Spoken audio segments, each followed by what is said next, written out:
Shalom, shalom to the brethren them, to the sistren them. So I did a video titled Swarthy, Dusky, Tawny Europe, where I showcased the black presence such as coats of arms, family crests, stamps, statues, so on. In this video, we are mainly going to be focusing on the coats of arms and family crests, like where they're located, what they represent, that kind of thing. So with that being said, let's get cracking.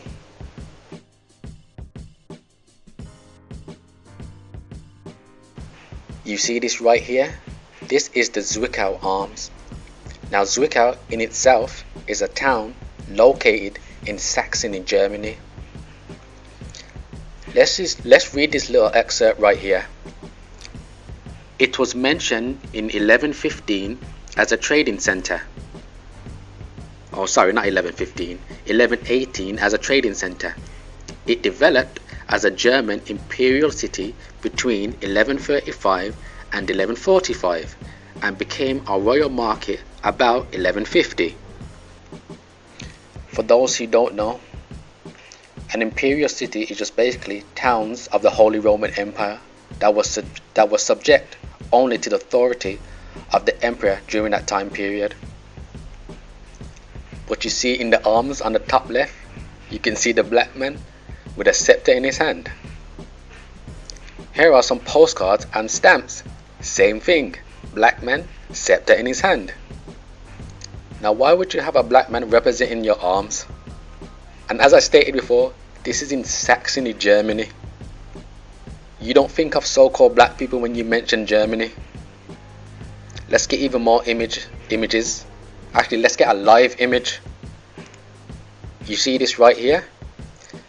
This is the Zuikau Town Hall and Theatre. Now that yellow circle that I got highlighted is where you can find these arms. Let's zoom in real quick. You see, there it goes, live in person, the Zuikau coats of arms. Now for those of you who want to see this on your own, all you gotta do is type in Zuikau Town Hall and Theatre. But once again, black man on the top left, scepter in hand.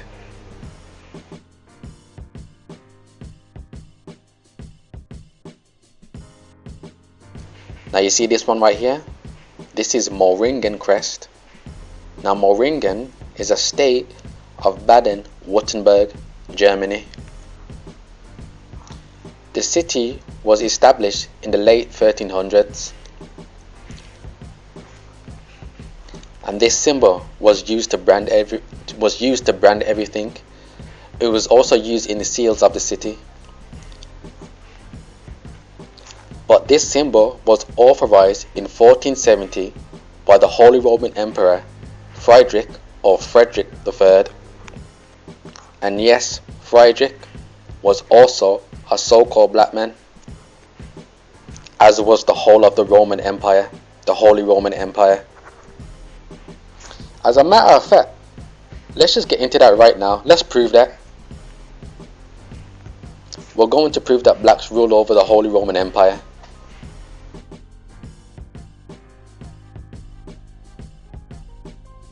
You see this brother right here?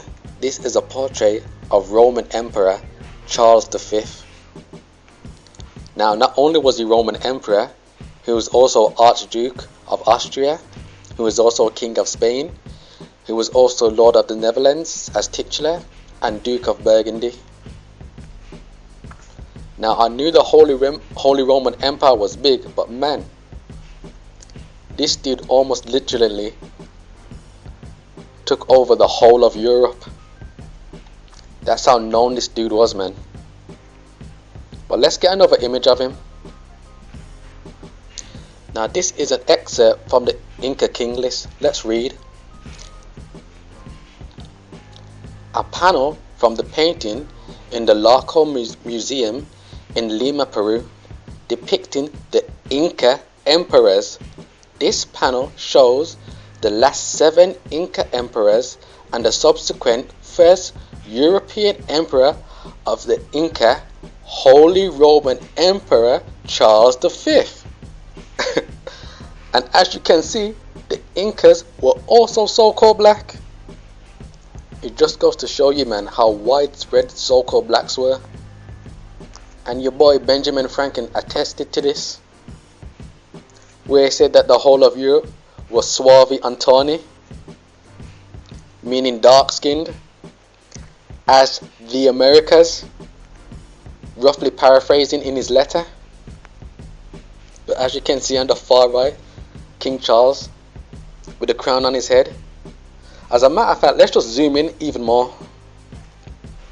You see that, people? There goes Charles V.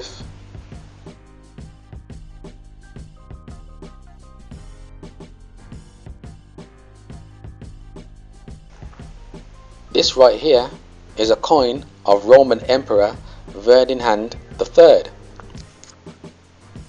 Now Ferdinand was emperor from February 15, 1637. He was also King of Hungary and Croatia, King of Bohemia, and also Archduke of Austria.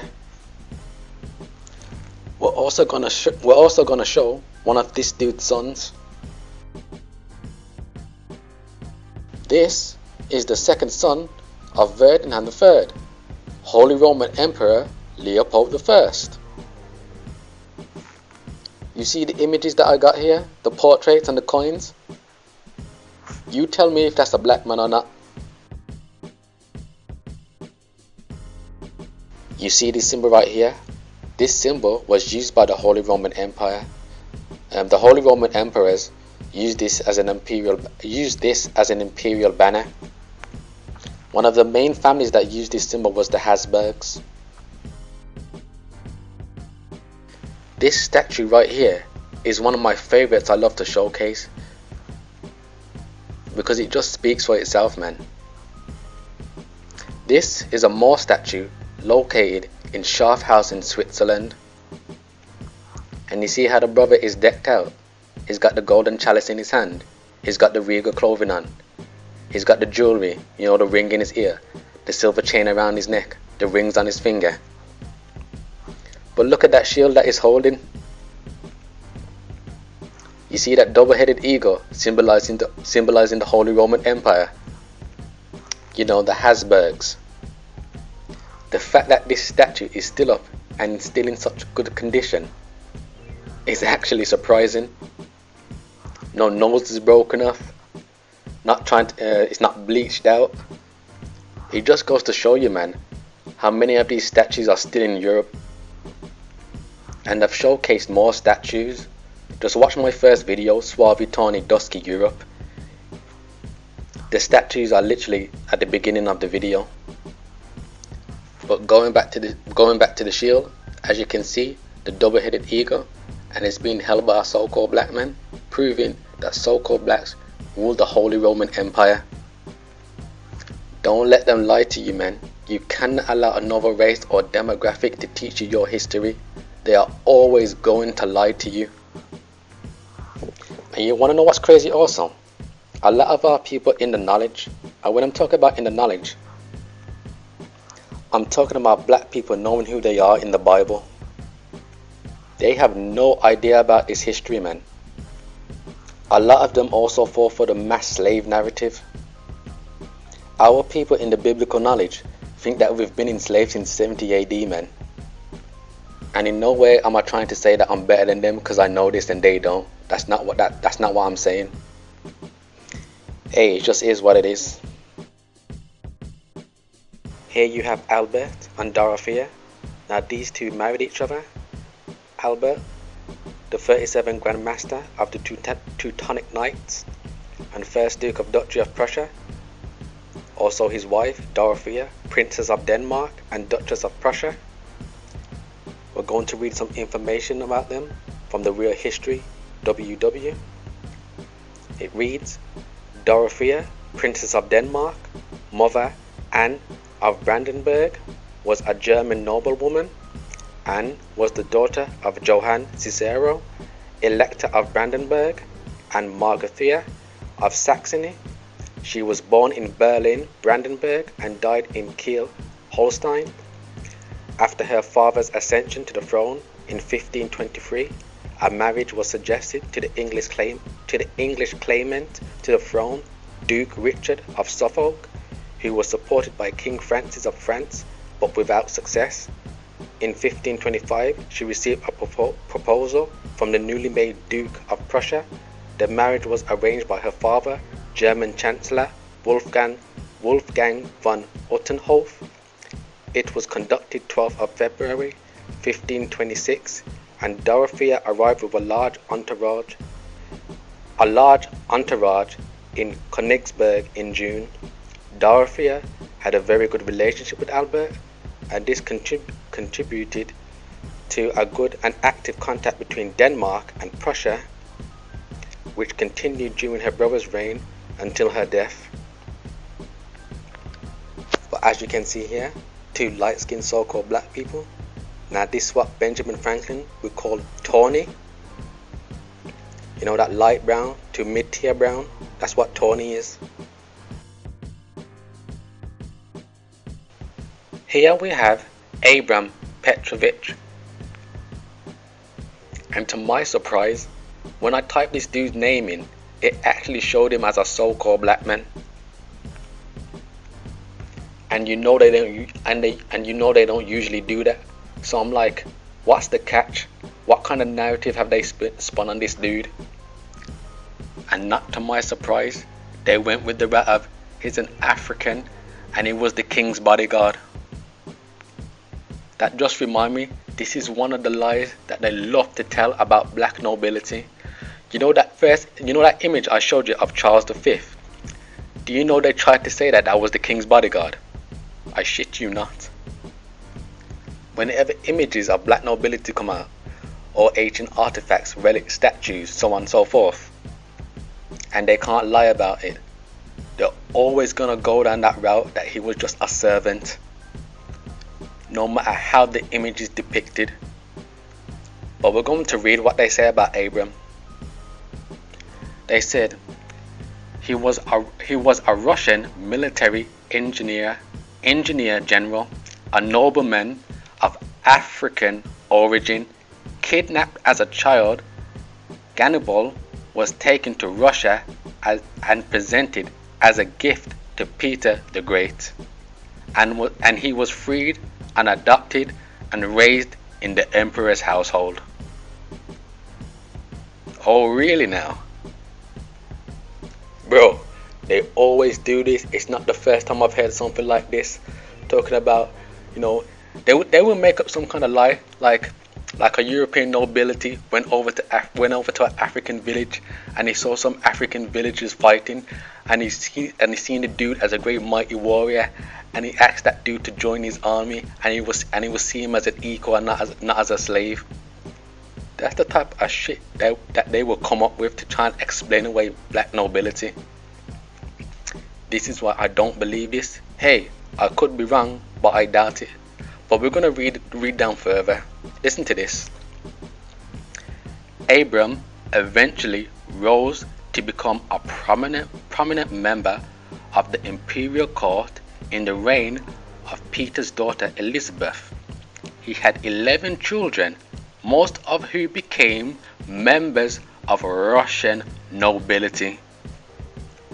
So you're telling me this dude that got kidnapped from Africa, raised to become the military engineer general in Russia, and all of his children became Russian nobility? Okay. Hey, as I said, I could be wrong, but I doubt it. This here is a bust that I found of him.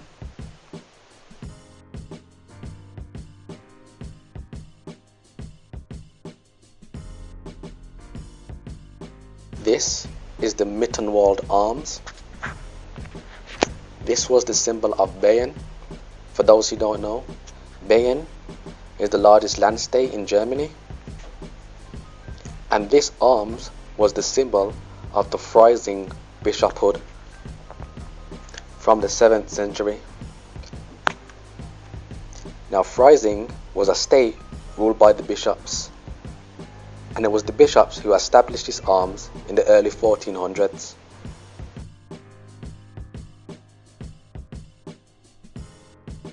Now I couldn't find too much information on this one, but as you can see in the arms, it says Lauingen Bayern, Lawingen is a town in the district of Dillingen in Bavaria, Germany. But they do say an image speaks 1,000 words. As you can see, the black figure with the golden pearls around the neck, the golden earring in the ear, and the crown on the head.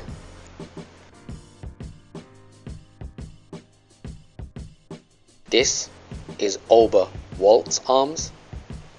As you can see, it's displaying the Freising Bishop. Now the Freising Bishop ruled over the Maru district. For those who don't know, the Maru district is a state of Styria in Austria. Now Styria, however you pronounce it, look, I'm from the UK, we pronounce things different, okay? But anyway, it was known for its many different castles that the state had.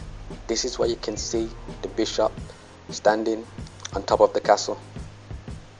And as I said before, an image speaks 1,000 words. If you was just to see this by itself, you can see the black man with a scepter in his hand, crown on head, and he's standing on top of a castle.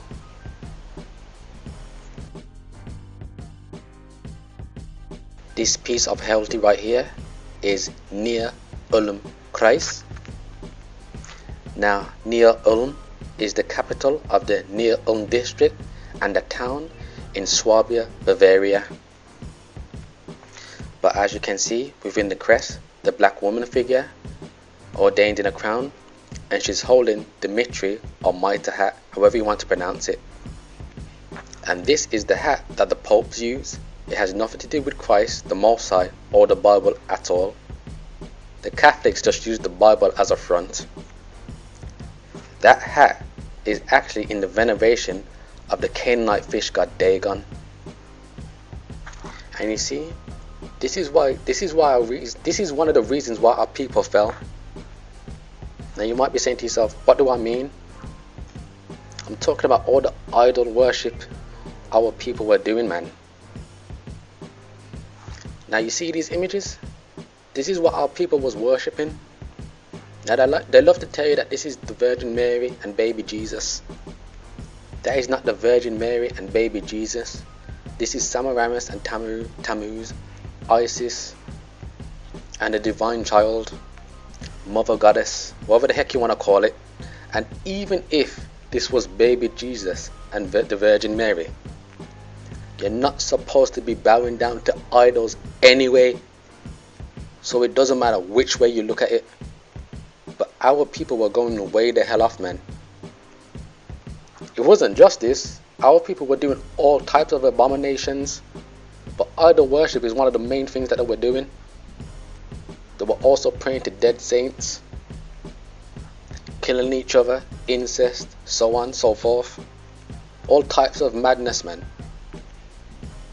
And because our people prayed and worshipped things like this, the Most High abandoned us. We abandoned him, so he abandoned us. So it's basically like, whenever destruction or calamity comes on you, you pray to these idols and see if they can deliver you out of that distress. I can't stress this enough. The Most High is our power source. We abandoned that power source.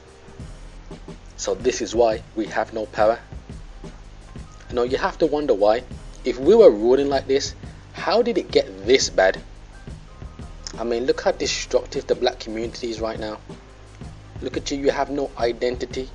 You call yourself black, and you're not even black. As I said, our people abandoned the Most High, so the Most High allowed and used these other people to rule over us. Nothing more, nothing less. I know a lot of our people ain't gonna accept that, because even after all the things that I've showed them in this video and the other videos that I made, they're probably gonna say that the Bible is still the white man's book, even though I showed King James as a black man and I showed that he didn't write it.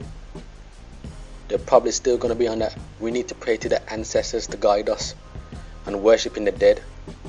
All the things that got us in this condition in the first place. But I digress.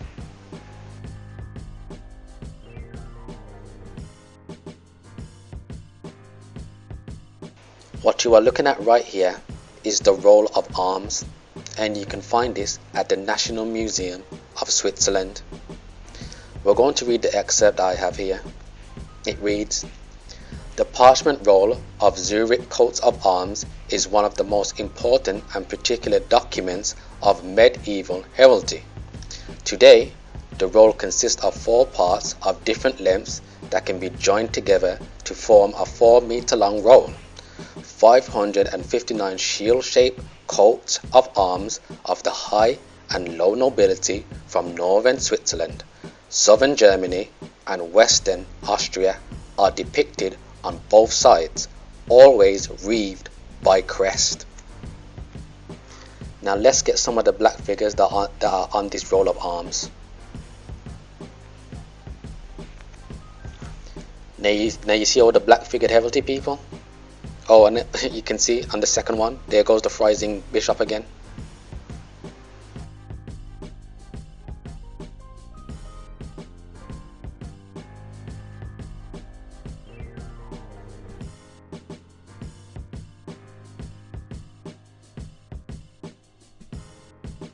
So that's going to be it for part 1. I have to keep my videos to a minimum of 25 to 30 minutes long. Why?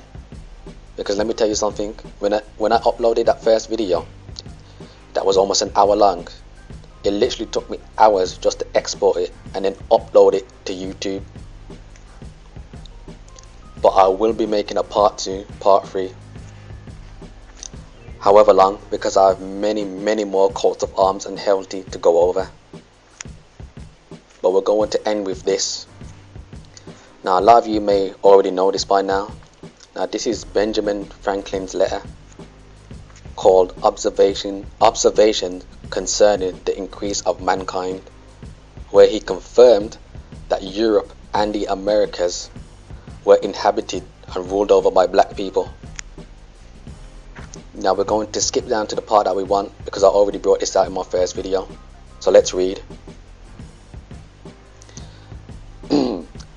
Which leads me to add one remark, that the number of purely white people in the world is proportionately very small. So once again, who is the real minority? All of Africa is black or tawny. Asia, chiefly tawny. America, exclusive of the newcomers, wholly so. So you see, he's comparing America to Africa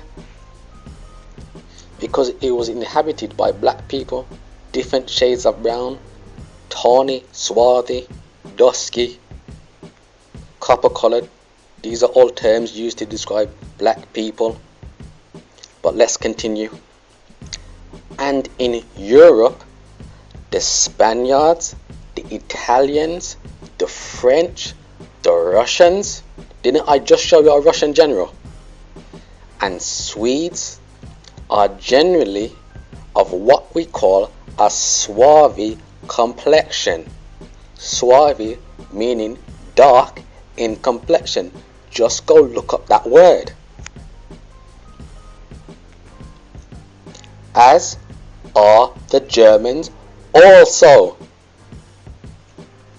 I showed you many Germans in this video, and I'm going to show more in part 2. And this is the reason, black people, why you have many European-like names, you know, Irish, Scottish, Welsh, Norwegian, Swedish, German, Dutch names. You did not get your names because your great-great-great-grandmother, grandfather was enslaved by white slave master, and white slave master gave you his name, and now you're walking around with your slave master's name. Hey, what did I say? Do not allow another race or demographic to teach you your history. They're going to lie to you.